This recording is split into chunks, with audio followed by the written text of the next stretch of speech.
कर्नाटक की विशेष पहचान है नारियल, लेकिन कई दिनों से हम देख रहे हैं कई तरह के रोग और वायरस के अटैक उस पर हो रहे हैं।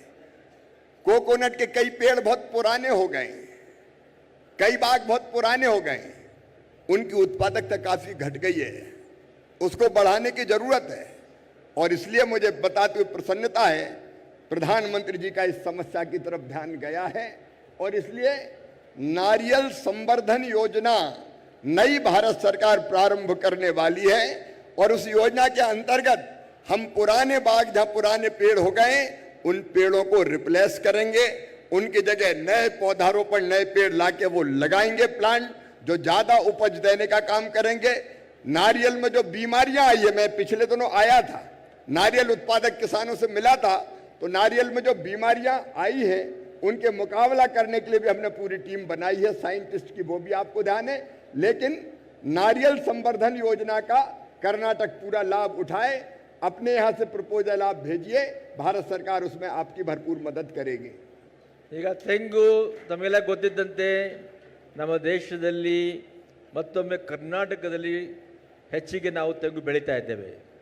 ಈ ತೆಂಗು ಬಹಳ ಹಳೆಯದಾಗಿ ಇದ್ದಿದ್ದರಿಂದ ಅದಕ್ಕೆ ಅನೇಕ ರೋಗ ರುಜಿಗಳು ನಾವು ನೋಡ್ತಾ ಇದ್ದೇವೆ। ಇದರಿಂದ ಇಳುವರಿಗೆ ತೊಂದರೆ ಆಗಿದೆ। ಕಾರಣ ಈ ವರ್ಷ ಕೇಂದ್ರ ಸರ್ಕಾರ ತೆಂಗು ಅಭಿವೃದ್ಧಿ ಯೋಜನೆಯನ್ನು ಆರಂಭಿಸಿದೆ। ಮಾನ್ಯ ಪ್ರಧಾನಮಂತ್ರಿಗಳ ಗಮನಕ್ಕೂ ಕೂಡ ಇದು ಬಂದಿದೆ। ಅದಕ್ಕಾಗಿ ಈ ತೆಂಗು ಅಭಿವೃದ್ಧಿ ಯೋಜನೆಯ ಅಡಿಯಲ್ಲಿ ಕರ್ನಾಟಕದ ಎಲ್ಲ ಹಳೆಯ ಮರಗಳೇನಿವೆ, ತೆಂಗು ಮರಗಳಿವೆ, ಅವುಗಳನ್ನೆಲ್ಲ ನಾವು ತೆಗೆದು ಹೊಸದಾಗಿ ಬೆಳೀಲಿಕ್ಕೆ ನಾವು ಸಹಾಯ ಮಾಡ್ತೇವೆ। ಕರ್ನಾಟಕ ರಾಜ್ಯ ನಮ್ಮ ಎಲ್ಲ ವಿಜ್ಞಾನಿಗಳ ಒಂದು ತಂಡವನ್ನು ರಚಿಸಲಿ ಮತ್ತು ಅದರ ಮುಖಾಂತರ ಒಂದು ಪ್ರಸ್ತಾವನೆಯನ್ನು ಭಾರತ ಸರ್ಕಾರಕ್ಕೆ ಕಳಿಸಿದಲ್ಲಿ ಎಷ್ಟರ ಮಟ್ಟಿಗೆ ಸಹಾಯ ಬೇಕೋ ಅಷ್ಟು ನಾವು ಸಹಾಯ ಕೊಡ್ತೇವೆ।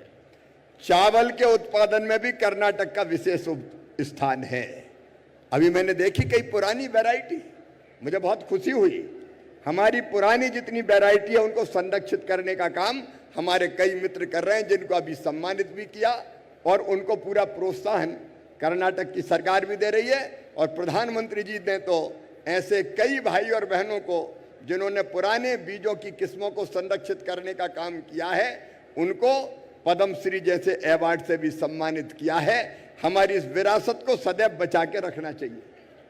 ಈಗ ಬೀಜದ ಬಗ್ಗೆ ಮಾತಾಡ್ತಾ ಇವತ್ತಿನ ಹವಾಮಾನ ವೈಪರೀತ್ಯ ಸಮಯದಲ್ಲಿ ದೇಶಿ ಬೀಜಗಳು ಬಹಳ ಮುಖ್ಯ।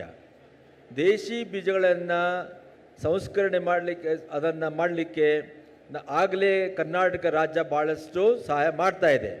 ಇದರ ಜೊತೆಗೆ ಭಾರತ ಸರ್ಕಾರ ಕೂಡ ಅಷ್ಟೇ ಪ್ರಾಮುಖ್ಯತೆ ಕೊಡ್ತಾ ಇದೆ।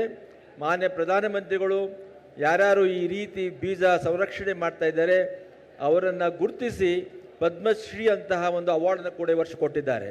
ಕಾರಣ ನಾವು ಕೇಂದ್ರ ಸರ್ಕಾರದಿಂದ ಕೃಷಿ ಸಚಿವಾಲಯದಿಂದ ಯಾವ್ಯಾವ ಸಹಾಯ ಬೇಕಾಗುತ್ತೋ ಕರ್ನಾಟಕ ರಾಜ್ಯಕ್ಕೆ ಅದನ್ನ ಕೊಡಲಿಕ್ಕೆ ಸಿದ್ಧರಿದ್ದೇವೆ। मैं कर्नाटक के किसान भाइयों को बधाई देना चाहता हूं। चावल के उत्पादन में आपने जो मेहनत की, देश के किसानों ने मेहनत की, तो आज चावल दुनिया का चावल के मामले में भारत दुनिया का सबसे बड़ा उत्पादक देश बन गया है। हम नंबर 1 है, हमने चीन को पीछे छोड़ दिया है, भारत नंबर 1 के स्थान पर आ गया है। ನಾನು ಕರ್ನಾಟಕ ರಾಜ್ಯದ ಎಲ್ಲ ರೈತರಿಗೆ ನನ್ನ ಅಭಿನಂದನೆಗಳನ್ನು ಸಲ್ಲಿಸಲಿಕ್ಕೆ ಬಯಸ್ತೇನೆ। ಭತ್ತ ಏನಿದೆ, ಕರ್ನಾಟಕ ರಾಜ್ಯದಲ್ಲಿ ಭತ್ತ ಬೆಳೀತಾ ಇದ್ದೇವೆ। ಇವತ್ತು ನಮ್ಮ ದೇಶದ ರೈತರು ಭತ್ತದ ಇಳುವರಿಯ ಮುಖಾಂತರ ಉತ್ಪಾದನೆಯ ಶ್ರೇಷ್ಠತೆಯನ್ನು ಹೊಂದಿಸಿದ್ದಾರೆ। ಇವತ್ತು ಇಡೀ ಜಗತ್ತಿನಲ್ಲಿ ಭಾರತ ದೇಶ ಭತ್ತ ಬೆಳೆಯುವಲ್ಲಿ 1ನೇ ಸ್ಥಾನದಲ್ಲಿ ಬಂದಿದೆ। ಚೀನಾ ದೇಶವನ್ನು ಹಿಂದಿಟ್ಟು ಇವತ್ತು ಭಾರತ 1ನೇ ಸ್ಥಾನವನ್ನು ಗ್ರಹಿಸಿದೆ। ಇದು ರೈತರಿಗೆ ಒಂದು ಅಭಿನಂದನೆ ಸಲ್ಲಿಸತಕ್ಕದ್ದು। लेकिन कर्नाटक के किसान भाइयों, रेनफेड इलाका ज्यादा होने के कारण हमारी कुछ अलग तरह की समस्याएं हैं। हम चावल सहित बाकी अनाजों की भी ऐसी किस्में विकसित कर रहे हैं जो कम पानी में भी ज्यादा उत्पादन देने का काम करे।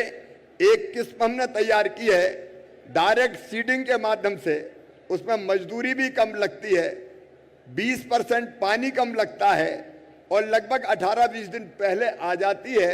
इससे पानी भी बचता है और मजदूरी भी बचती है। आईसीआर हमारा इस तरह के कई प्रयोग कर रहा है और कुछ स्पेसिफिक किस्में हम कर्नाटक के लिए तैयार करने का काम कर रहे हैं ताकि यहाँ के चावल उत्पादक किसानों को फायदा पहुंच सके। ಕರ್ನಾಟಕ ರಾಜ್ಯದಲ್ಲಿ ಖುಷ್ಕಿ ಜಮೀನು ಜಾಸ್ತಿ ಇದೆ, ಅಂದರೆ ಮಳೆ ಮೇಲೆ ನಿರ್ಭರವಾದಂಥ ಪ್ರದೇಶ ಜಾಸ್ತಿ ಇದ್ದಿದ್ದರಿಂದ ಭತ್ತ ಬೆಳಿಲಿಕ್ಕೆ ಹೊಸ ಮಾದರಿಯನ್ನು ನಾವು ಅಳವಡಿಸ್ಕೊಳ್ಬೇಕಾಗಿದೆ. ಇವತ್ತು ಕೇಂದ್ರ ಸರ್ಕಾರದ ICR ಅಂತ ಸಂಸ್ಥೆ ಏನಿದೆ, ಕೃಷಿ ವೈಜ್ಞಾನಿಕ ಸಂಸ್ಥೆ ಇದೆ, ಅವರು ಹೊಸ ತಳಿಗಳನ್ನು ಕಂಡುಕೊಂಡಿದ್ದಾರೆ ಮತ್ತು ಅದನ್ನು ಡೈರೆಕ್ಟ್ ಸೀಡಿಂಗ್ ನೇರವಾಗಿ ಅಂದರೆ ಇವತ್ತು ಟ್ರಾನ್ಸ್ಪ್ಲಾಂಟೇಷನ್ ಬದಲಾಗಿ ಡೈರೆಕ್ಟ್ ಸೀಡಿಂಗ್ ಮುಖಾಂತರ ನಾವು ಅದನ್ನು ಭತ್ತ ಬೆಳೆದಾಗ ನೀರು ಉಪಯೋಗ ಕಡಿಮೆ ಆಗುತ್ತೆ, ಕನಿಷ್ಠ 20% ಇಳುವರಿ ಕೂಡ ಜಾಸ್ತಿ ಆಗುತ್ತೆ ಮತ್ತು ಅದು ಕಟಾವು ಕೂಡ ಮೊದಲೇ ಬಂದ್ಬಿಡುತ್ತೆ. ನಾವು ಕರ್ನಾಟಕ ರಾಜ್ಯದಲ್ಲಿ ಹೆಚ್ಚಿಗೆ ಖುಷ್ಕಿ ಜಮೀನು ಇದ್ದಿದ್ದರಿಂದ ಈ ಭತ್ತದ ಬೆಳೆಗಳಿಗೆ ಏನೇನು ಸಹಾಯ ಬೇಕೋ ವೈಜ್ಞಾನಿಕ ಮತ್ತು ಹಣಕಾಸಿನ ಸಹಾಯ ನಾವು ಕೊಡ್ತೇವೆ. बहनों और भाइयों, काजू, कॉफी, कोको, इनके उत्पादन को भी प्रोत्साहित करने में के लिए सरकार अलग योजना. ಯಾರಾಗ್ತಾರೆ ಎಂಎಲ್ಎ ಅಭ್ಯರ್ಥಿ 2028 ಶೀಘ್ರದಲ್ಲೇ. ಪ್ರತಿದಿನ ಒಂದೊಂದು ಕ್ಷೇತ್ರದ ಟಿಕೆಟ್ ಆಕಾಂಕ್ಷಿಗಳ ಸಂಪೂರ್ಣ ಮಾಹಿತಿ ಪೊಲಿಟಿಕಲ್ ಜರ್ನಲಿಸ್ಟ್ KM ಶಿವಕುಮಾರ್ ಅವರಿಂದ. ಕರ್ನಾಟಕದ ನಂಬರ್ 1 ಡಿಜಿಟಲ್ ಮೀಡಿಯಾ ನಿಮ್ಮ ನೆಚ್ಚಿನ ಕರ್ನಾಟಕ ಟಿವಿಯಲ್ಲಿ ಮಾತ್ರ. ನೀವು ಸಣ್ಣ ಆಗ್ಬೇಕಲ್ವಾ? ಅದು ಒಂದು ಉತ್ತಮ ಆಹಾರದಿಂದ ಸಣ್ಣ ಆಗ್ಬೇಕಲ್ವಾ? ಪ್ರತಿದಿನ ನಮ್ಮ ಜೀನಿ ಸ್ಲಿಮ್ನ ಯೂಸ್ ಮಾಡಿ ಯಾವುದೇ ಸೈಡ್ ಎಫೆಕ್ಟ್ ಇಲ್ದಂಗೆ ನೀವು ಸಣ್ಣ ಆಗ್ತೀರಾ.